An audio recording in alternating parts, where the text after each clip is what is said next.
This program is part of the Infinite Potato Alliance. Visit us at infinitepotato.com. I'm Jared Stern. I think people should listen because we're desperate for attention right now. I'm also Jared Stern. This is what I like to call an exercise in benign narcissism. And you're testing 1 2, testing 1 2 3. Between Two Sterns.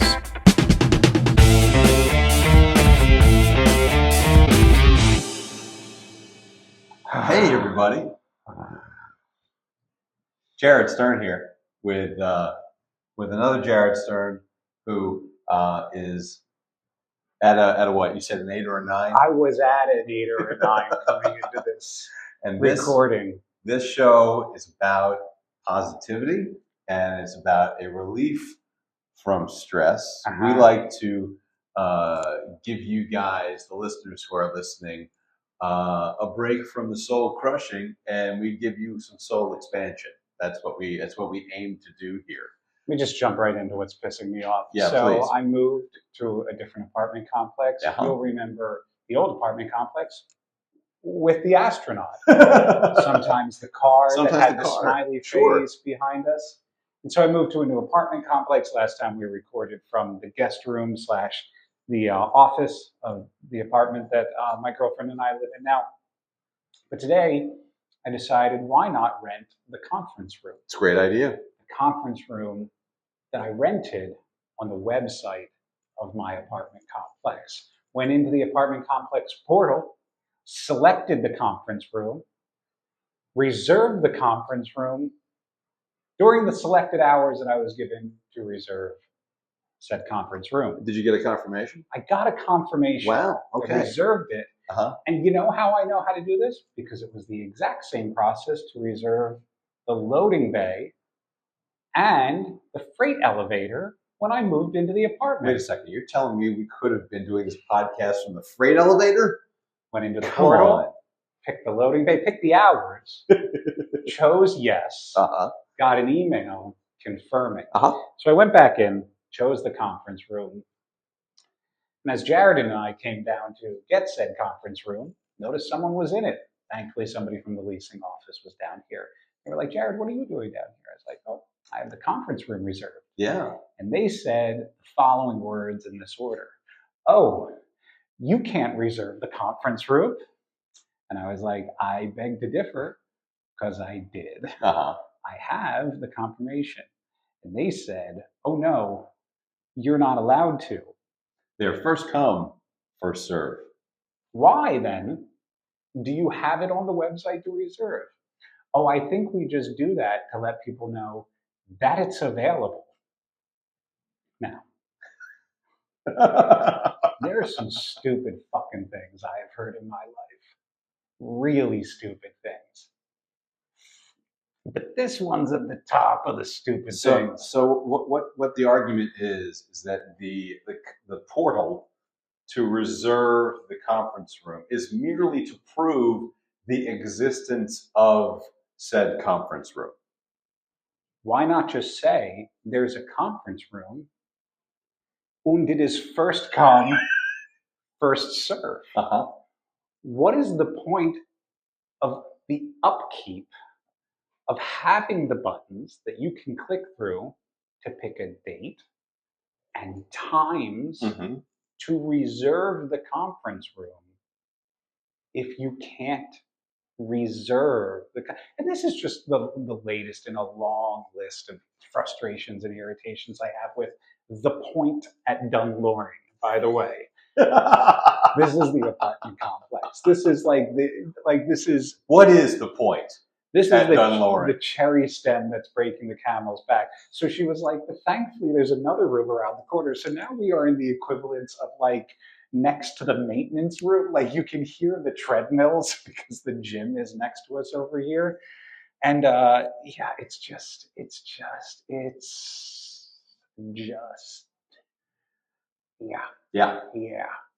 So you said you had before we cracked the mics, you said you had. You pointed out a small child. I was like, do you see that kid? Now, here's the irony. The first time you walked by, you were like, no, I don't. Now it's like, And the second time he walked by, yeah. I was like, "Do you see that kid?" And he was like, "Yeah." I was like, "Good," because I have something about that. So, been here a little less than a month, and there are two gyms. There are two buildings, east and west side of the apartment complex. Each one has gyms. Each one has a couple of things in there. So I come down to the gym, I don't know, like a week ago. The one that I can hear through this wall over I here. don't know that the listeners They who are can't listening hear it. No, they can't hear it. They can't hear it. We are mic'd. That is not. But they can see me hearing it through the wall. Can see the gym in his face. So, sitting there doing a workout, I'm on a cable machine. This kid walks in. He must be what, like 8, 9, maybe 10, something like that. Yeah, 10, something like that. 10, 11, 10-ish. 10-ish in that region. Comes over and he goes, I'm doing tricep pull downs. He comes over, starts doing something similar. He goes, I have my headphones in. He goes, am I doing this right? I can read lips. So I understood what he said. I took my headphones down. I was like, I'm sorry. He's like, am I doing this right? I was like, yeah, you're doing this right. And he was like, okay, is this right? I was like, yeah. And he kind of wanders off. I do another set. He comes back. He goes, what about now? Is this right? I was like, okay, is this going to be a thing? And by the way, he's by himself. There's 2 other people in the gym. Nobody's looking at me. Nobody's looking at him. Are children supposed to be supervised in the gym? Just wait. Okay. So comes over, like, yeah, comes over, the sweetest question in the world. He goes, how do I get strong? Oh my And I was goodness. like, oh, buddy.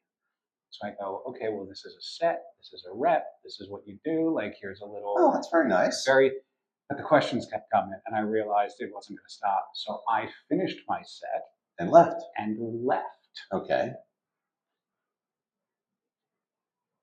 It's at that point I had a thought, like a funny thought, like a humorous thought, where I was like, I didn't see this kid's guardian or parent. I didn't see this kid interact with anyone else. And I was like, what if somebody was like, oh, that child died 30 years ago in an accident. And this is like The Shining, this ghost that's like haunting me. This child reserved the gym. Yeah, oh yeah. So now I go back up, I'm explaining the story through my girlfriend, and we're laughing about it. 5 days go by, 6 days go by. They have shuffleboard, the little sand puck thing. Sure. I love shuffleboard. So we decide to go down and play. And there's a lot of sand on this board, and it's not super even. So this game is taking a while. We're in there for like 30, 40 minutes. Well, the sand makes it slidier. Yeah, but we're barely putting points on the board. Like, it's a little bit, it doesn't matter. We've been there for a while. We finish a game, and we're like, okay, let's bounce. And I was like, I mean, we could play again. We're kind of getting the hang of it. She was like, all right, let's play again. So we start the first one, and that kid walks into the gym. Now, we saw him once before. We were coming back from picking up like coffee or something. We saw him walk through with, I think, his younger sister. One of the front desk people took him up in an elevator and he disappeared. I've seen him a couple more times. I know he's not a ghost. Other people. You have independent confirmation. This child is real. He was on the elevator with us. I was like, that's the fucking kid. So now we're down in playing shuffleboard and we rack up another rack. And he walks into the game room. It's just us, the 2 of us. And the kid, He walks in, kind of serpentines around the room, comes over, sits on the bench. About the distance between me and you is the distance between this bench and this board. And goes, can I play? No. At which point Rachel and I are like, I was like, and she's like, well, we're almost done. Next point wins, right? We had just started playing a new game. At which point began the humorous experience of neither of us being able to score a point despite our best effort. This you could have just said, "Hey, good point," and then the leave. Kid's staring at it. There are no pucks on the board. This puck rolls to the middle, then slides we could not score a point. We ended up flipping the sides. Finally, one of us scored points. I forget who. We get done, and we're like, "All right, game's all yours." Or no, as we were like, we score a point. He gets up and leaves, and I'm like, I was like, "Well, we need to get the fuck out of here because he's not coming back." So we get up and we leave, and now we're like trying to avoid. I'm afraid he's going to be in the hallway. Anyway, get up the elevator, go upstairs, hanging out in the apartment, and I go, I feel like the next time I talk to people in the staff, like the leasing officer at the front desk, there's got to be like a casual way for me to be like, hey, whose kid is this? Just out of curiosity, I've run into this kid a couple of times in the building. Whose kid? Like, are they okay? Like, I just want to because I keep seeing them by themselves, and I want to make sure that they're okay. And Rachel says, rarely will she take like such a strong counterpoint. Rachel says, I think that's a really bad idea. Given everything that's going on in the news right now, you, a older man in his 40s, hey, whose kid? Inquiring hey, I've seen this child around the isolated lone child. And I've noticed he's not accompanied by an adult. Do you think anyone would miss him? Do you think? And I was like, this is the first time I've ever been in this scenario. I'm feeling so, and I'm like, and now to this, by the way, that fucking Subway sandwich guy coming back again, being like, especially with the name Jerry, just a heightened level of it. Which, brings me to, I'm surprised he hasn't been outed in the Epstein files. Well, I think he's already serving his time. Terrible. I think he had his own comeuppance. But that is my story. You saw the child as well. I did. I'm 100% sure that he is not a ghost. I'm also 100% sure that you can't reserve the conference room despite being told you can reserve the conference room. Yep. Oh, so we've had confirmation of two things. One, child exists. Two, conference room is first come, first serve. First come, first serve. That's right. So I've got a question for you. Speaking of things that are not soul crushing. Okay. Did you do your homework and watch The Muppet Show? So you asked me that earlier today. I did. And you said, I'll watch it later today. I've done my other homework. I've gone over my personality test and the 16 personality types, which I think you should take as well. Okay. Discuss next I'm we have two options for this. I'm an INTP last time I did. Are you what? The Myers-Briggs. What is INTP? Well, I is introverted. No. What's the title for it? Oh, I don't know. Hold on. We'll get Chappie over here. I'm sure there's a name for it. It's like, INTP. I think I'm like 1% of the population. But I took that test years ago. You're a logician. Oh, interesting. Wonderful. You're in the purple personality. I'm a birthday logician. Hey. I am a mediator. That does not shock me. I am I want to say JP. JP. Wait, let me see. What is mediator? J is normally at the end. It's either P or J at the end. Yeah. And then T or something in the third spot. INFP. INFP. That is you. You're a feeler, not a thinker. Well, I'm like right in the middle.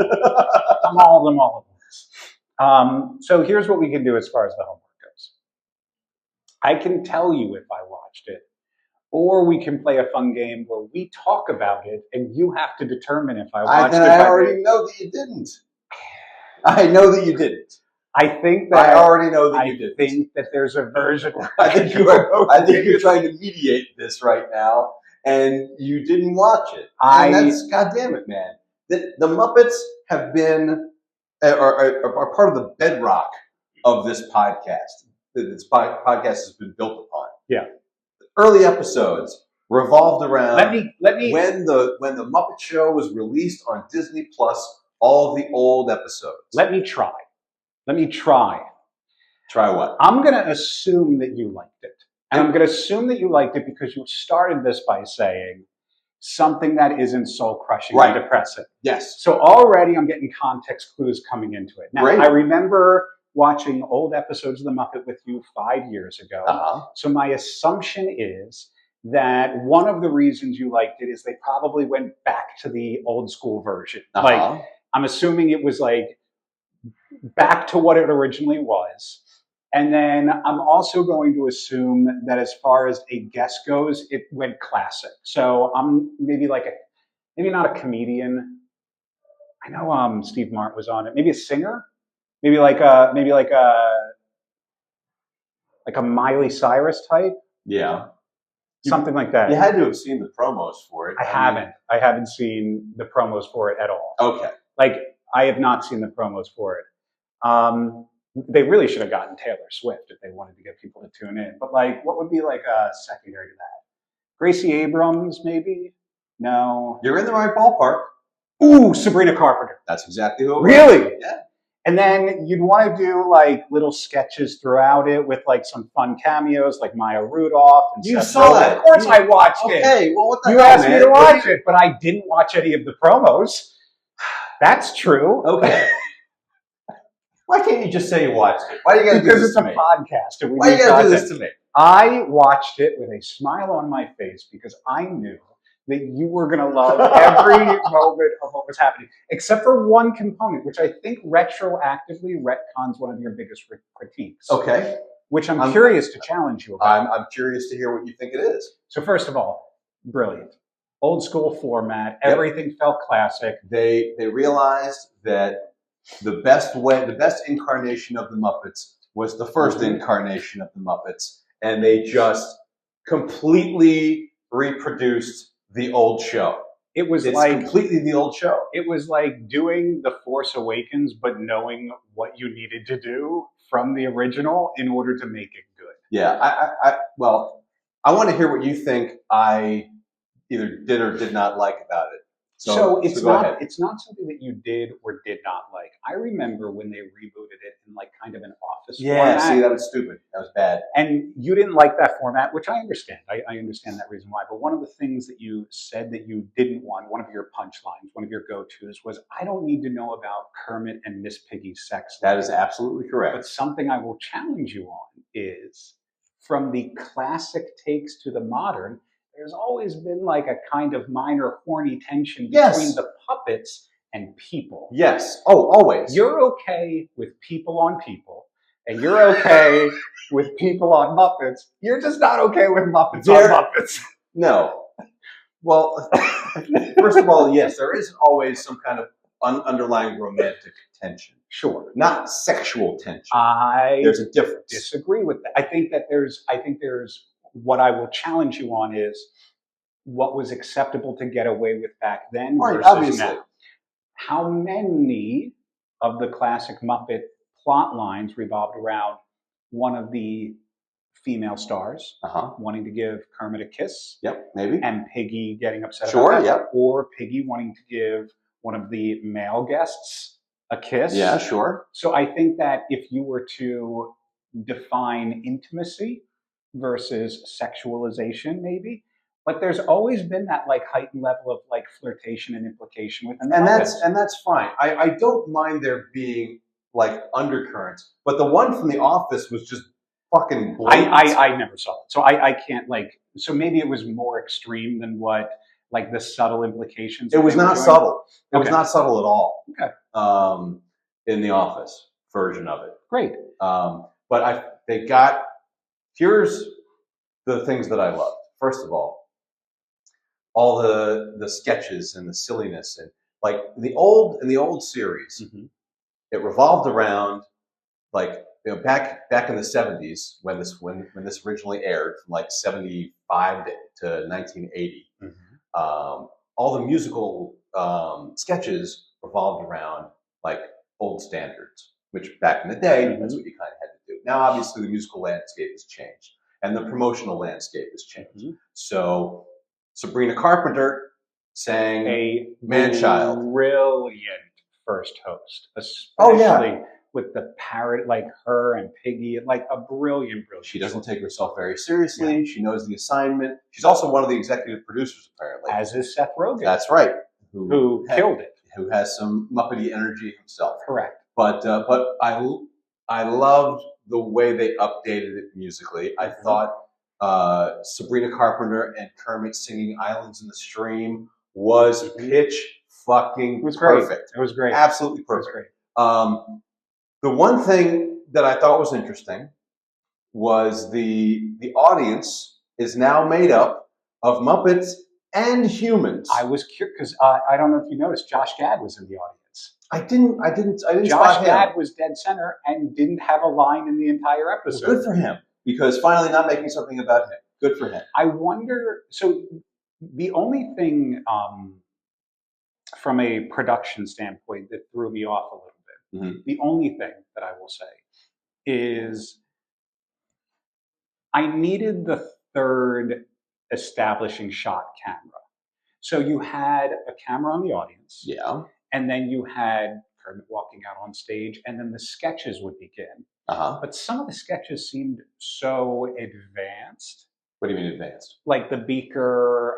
Well, they are assuming that you know what the standard sketches are. No. What I mean is, was I to assume that sketch took place on the stage, or was I to assume that we were cutting to a pre-recorded sketch? That's a set on the stage. So that's what I needed. Muppet Labs is a set on the stage. So that's what I needed. I needed the SNL third camera that showed a pan of the Muppets in the set on the stage and the audience there as well. But that's like when they do Veterinary Hospital with Rolf the dog as Dr. Bob. Like that is assumed to be, or Pigs in Space, or Pigs in Wigs as they did. But that's the point I'm making. I think that the way it was shot, production-wise, was brilliant. I'm not taking anything away from it. It's the difference between it being a 9.5 and a 10 for me. Yeah. I want there to be a little bit more bridging of the audience, which felt like its own shot. Like bring the entire audience in. We're going to film them for 2 hours. We're going to film all their reaction shots. Then we're going to edit it together with all of the stuff up on stage. I would have liked a little bit that bridged the two together. Yeah. So if Beaker, like that scene, even just the outlines of the curtain would have been enough for me to put them on the stage. And this is just me being from a producer standpoint. Or have like a screen scroll down and have a camera rolling for like kind of like an SNL cuddle. You know what I mean? But that's what I'm saying. I just wanted something a little bit more that established that these sketches were going on the stage. All of these things, it's a variety show. So all of these things happen on the stage. Yeah, I get that. So I dug the humans included in the Muppet audience. I like that. Which means I want to be an extra in that audience. But here's what I could have done without. Okay. Guess what I could have done without? What could you have done without? I don't know. What? Maya Rudolph. Really? And her Maya Rudolphing her all the way, doing that shtick that she did when she had that show with Martin Short. She had I get why they had her there, because she's wacky and she does that kind of stuff. But I do not think they needed Maya Rudolph there.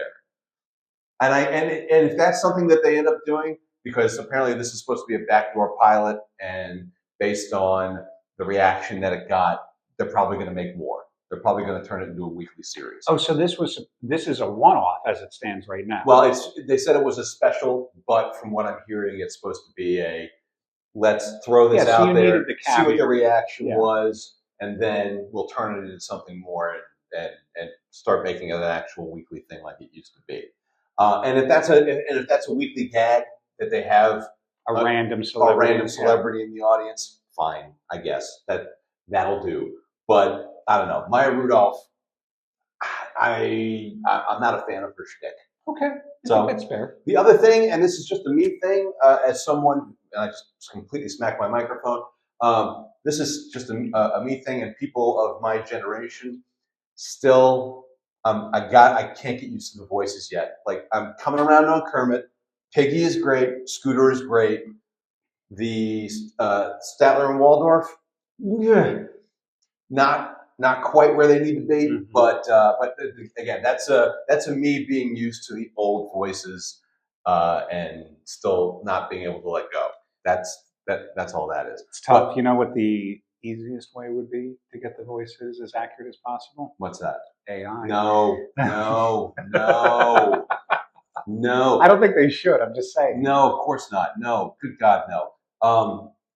And actually, apparently, there was a minor snafu or minor to do because they used AI to fill in the gaps on some of the promotional material, and it ended up with like Miss Piggy with ungloved hands and other Muppets with weird like limbs in weird places.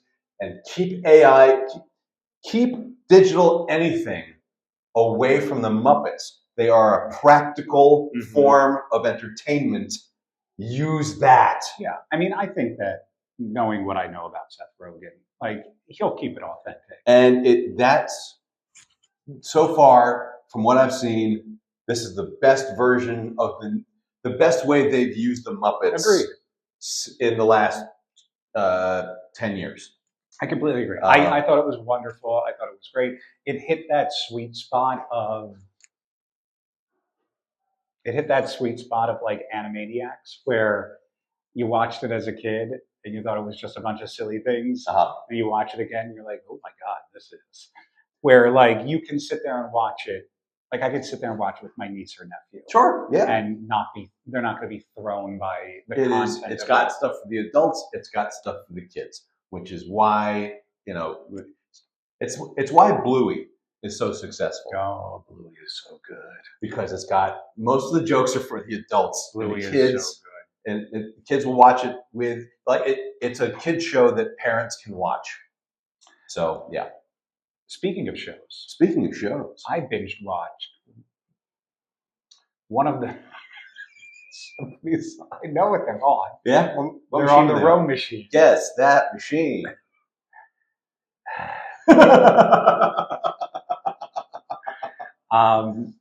We binge watched a show in less than 24 hours. I want to say. Wow, how many episodes? 9. Okay. Wow, you watched 9 straight half hours or hours? 45 minutes to an hour. Okay. Wow. Apple Plus. Uh-huh. Have you seen Pluribus yet? No, I've heard about Pluribus. Right now, the Apple Plus show that we watch is Shrinking. Oh, Shrinking's fantastic. Which is fantastic. Pluribus is so good. Okay. And so necessary. I think it's something that you would very much enjoy watching. Okay. And the content of it, I think, is really great. Here's the best part about it. It's funny because on like the top 10 of whatever is being watched on Apple TV, right next to each other are Pluribus and Severance. Okay. You've seen Severance? No. Okay. Severance. I know about Severance. I know the general premise. The gist of Severance, yes. Severance is listed as a thriller. Okay. And Pluribus is listed as a drama. And I've never, those subgenres I've never really gotten into, but having watched Severance and now having watched Pluribus, I get it. A thriller is a show where they don't tell you what's going on. Okay. And there is an anticipation each week of figuring out what's going to happen. A drama is they tell you what's going on. And every week you just watch these characters navigate through the thing that they know is going on. Gotcha. So Pluribus tells you the exact plot of the show in the first 30 minutes of the show. Okay. And then you watch these characters experience what's going on. Is it a big mystery? Not a big mystery, but like, is it something that I should go into without knowing in order to enjoy it the best?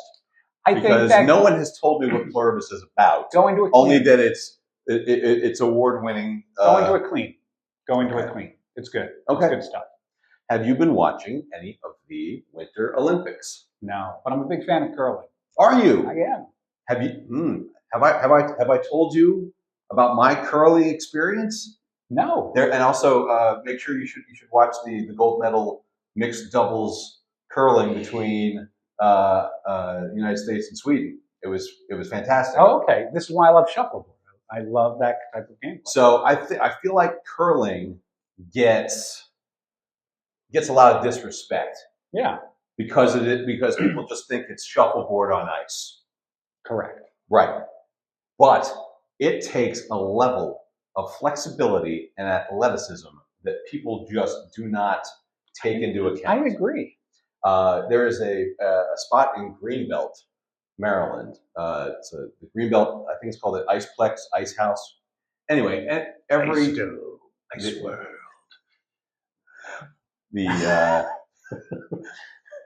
The ice drome. Anyway, MySpace.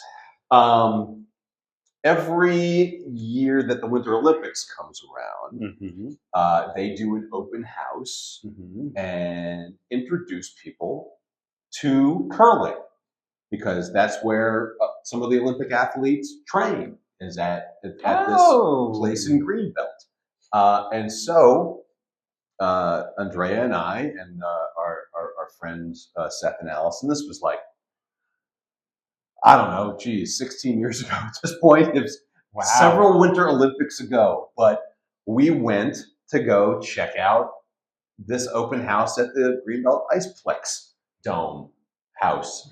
And by the way, people who live in ice houses should not throw stones. I mean, you shouldn't throw stones in ugly houses either. Nice or ugly. But you actually, ironically, you were throwing stones, because that's what the curling thing is called. Anyway, so they get you set up with like the special shoes that you got to have, so that, because one shoe is slidey and one shoe is so you can actually have traction on the ice, and they show you the stone and have the proper throwing technique. And basically what you're doing is you're coming off like starting blocks. Okay. To push yourself forward. Yeah. But you have to basically be able to do a lunging split in order to have the proper Olympic form that they have in competitive curling. And man, when I tell you that it's injuries were aplenty. My buddy Seth, who I love to death, and I did not mean for that to rhyme, was like, "Hey man, I can do this. I've got this. I have a professional curling career in my future." And not 5 minutes later did he slip on the ice and break his wrist. Really? Yep. For as much hate as curling gets as just a sport in general, especially during that era when he was doing everything, I'm surprised there isn't a Will Ferrell movie. It's certainly where he's a professional curler. That is right. He's using a Swiffer instead. He's using an electric vacuum. And I don't know about that. Well, that's the point. You mix it with like the Billy Madison genre of stuff. I feel like you could do a Kingpins. That's what I'm saying. Yes. Curling movie. Exactly. And you wouldn't even need to do a parody of it or a spoof. You wouldn't need to do that. You wouldn't need to do the shot back. You wouldn't need to, because it's an inherently silly sport. It is. Especially with one person is shouting at the other to sweep or not sweep, and you have to make sure you throw you have to make sure you twist the stone at the right angle to get it to go where you want it to go. It's fascinating. Do you know why it's called curling? Yes, because the stone curls as it's traveling down the ice. The idea is to get the stone to curl and move out off of the straight line to kind of get to where it needs to go. That's why it's called curling.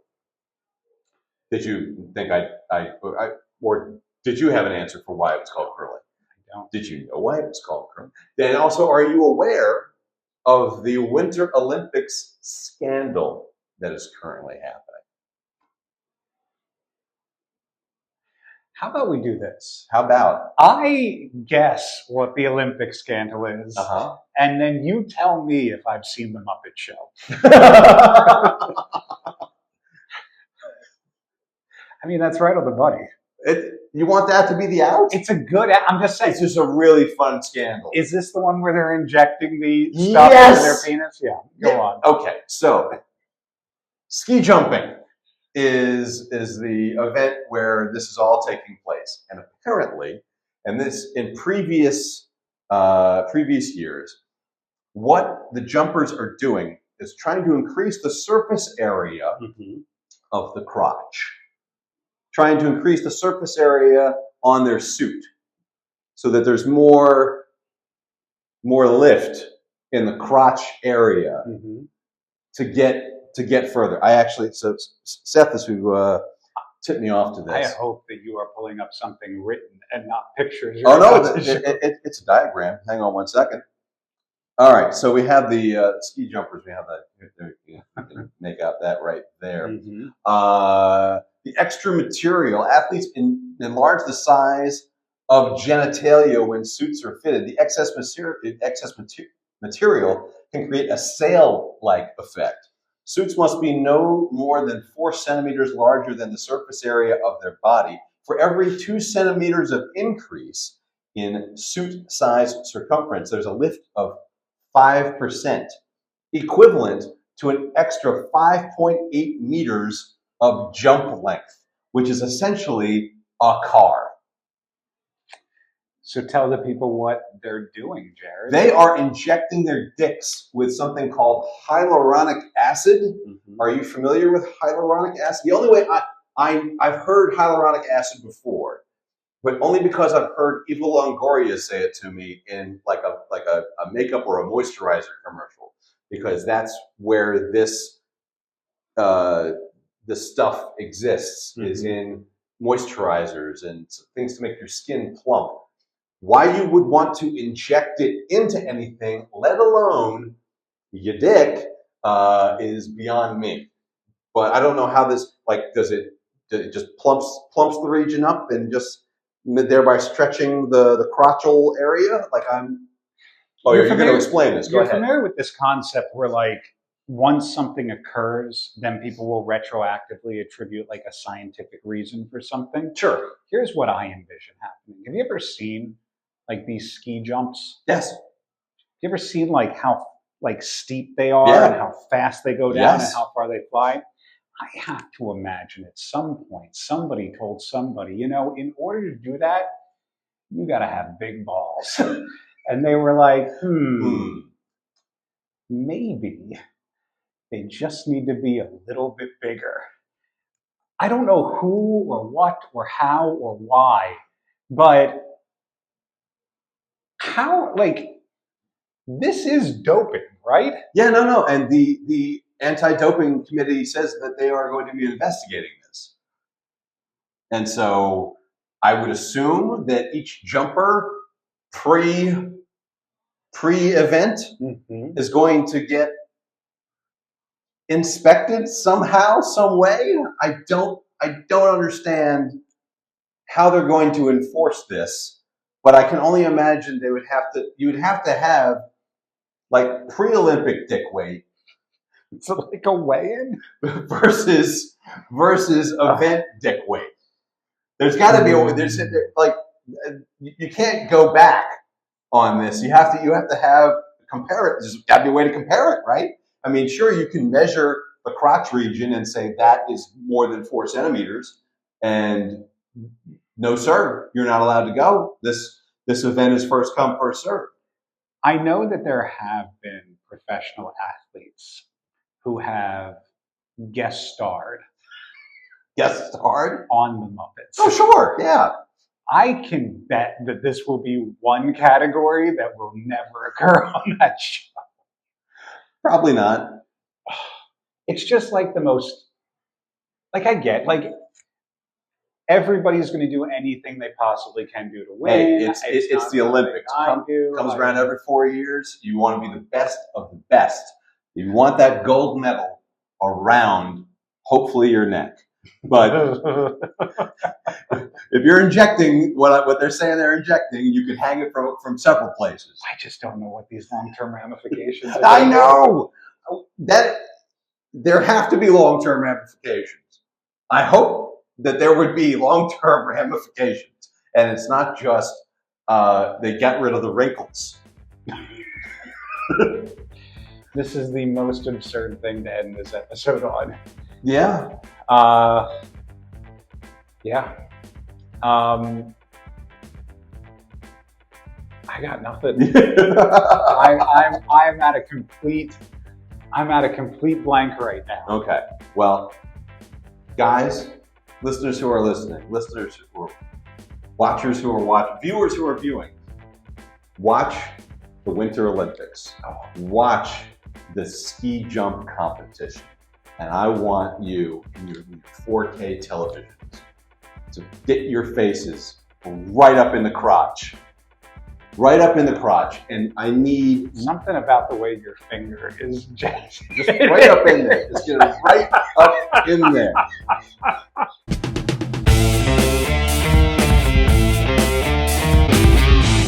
Hey everybody, thanks for sticking your ears between two sterns. Please leave us a 5-star review, even if it's a sarcastic one. Be sure to follow us on Facebook, Twitter, and Instagram. Have an idea for the show, or are you also Jared Stern? Shoot us an email. You can find links to everything at jaredstern.com.